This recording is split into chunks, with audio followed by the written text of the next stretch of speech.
the origins of Cyan go right back to like 1981, 82, 83, when I was in the sixth form. And, you know, usual thing, you want to form a band. I learned to play the piano and had some really dodgy gear, but wanted to be in a band, wanted to be Genesis and Yes. So a couple of guys, you know, somebody learned bass, guitar, my brother sang. But we wrote these songs and we thought, right, that'd be great if we could, let's record them, you know. So we found a local recording studio, which had just opened up, put down these 4 tracks we'd written. And so we came out with a cassette, basically, an old cassette. And one of the people that I sent it to was Nick Barrett from Pendragon, because I was a massive Pendragon fan. And then he sent the letter back saying, oh, listen to it, I really like it. He said, there's a track on it called Call Me. I love that, he said. Fast forward 2 years now, and we'd all left school, we were all working. I was working in a library. And I had this letter came through Holland. I thought, what's this?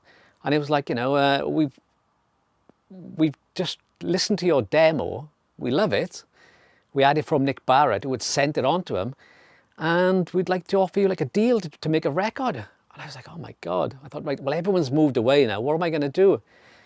So it was drum machine and synth bass. I played some real basic guitar on there. And then I sang it, and it was like, oh, because you know, no one else was going to sing it. I thought, right, I'll do it. And they loved it. And so they put this record out. And I remember the CD coming back. It was like, wow, the first album, you know, it was brilliant. And it sold really well, and they wanted another one. So another 2 years, wrote it, did exactly the same. But I got someone else in to sing it then. And then we did a third album.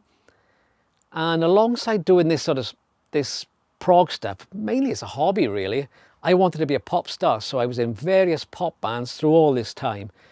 And Christina from Magenta was fronting the latest pop band I was in.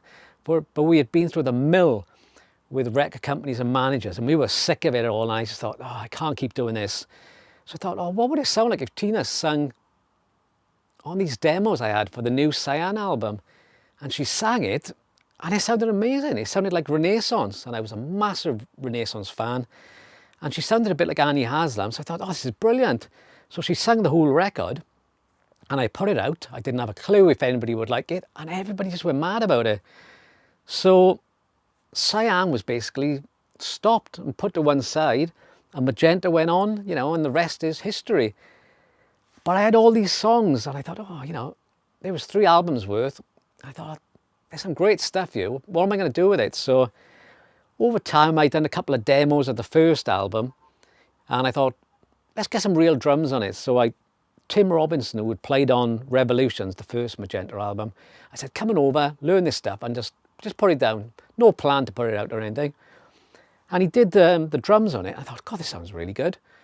But I left it there. I had so much to do. I was distracted with Magenta. I thought, right, I got to build this. But every so often I go back and put a few keyboard parts in there and perhaps try it with different singers. I thought, it's not really working.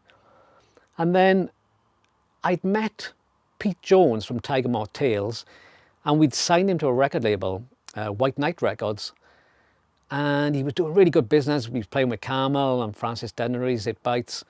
I thought, oh, I don't want to ask him now. He's really busy. And I thought, nah, I don't know. But Chris Jones, a friend of mine, he said, oh, just try one track. See what it sounds like. You know, nothing to lose, no commitment. So I sent Pete one of the tracks, and he did it, sent it back, and I was like hooked. I thought, oh my God, this is incredible. Really good. You know, the tracks had gone up a real huge level. So at the same time, I was working with Luke. We were doing the Kiyama project. He was playing guitar on it. And I said, do you fancy putting some guitar on it? I said, you know, it's very It Bites and all that. And he loves It Bites. So I thought, he said, yeah, great. So sent him the backing tracks, did the guitar solos on it. I thought, oh my God, that along with Pete, he was like going through the roof now. And then I threw the kitchen sink of production at there, all my new gear, you know, everything I'd learned. But the biggest thing I did was I rewrote loads of it. So any parts that weren't working, I'd rewrite or take out and write a new part for. I'd extend, shorten, change melodies, keyboard, guitar solos, introductions. So it's completely reinvented all these tracks. And I just think it sounds really special. Well, you know, what it does sound is prog. And so with this album, we've really gone prog. You know, there's bass pedals, mellotrons, Moog solos, choirs, songs about wizards. And because the songs are written when I had an innocence when I made some of these songs, which I don't have so much now. After making 8 or 9 Magenta albums and everything else, I get a bit jaded with it all. But when I made this stuff, and I remember writing some of this stuff in the school hall, I was just positive. I thought, I just want to be a prog pop star. I want to be in a band. I want to write stuff. I don't care if people like it. I'm enjoying myself. And that's the innocent. And I think that's what's being carried forward in the music. You can hear it. And so the album's finished. I've mixed it in 5.1. And we're going to hopefully do a couple of gigs next year with it. And we're all, you know, good writers. So it's going to be exciting to see what the future will hold for Cyan.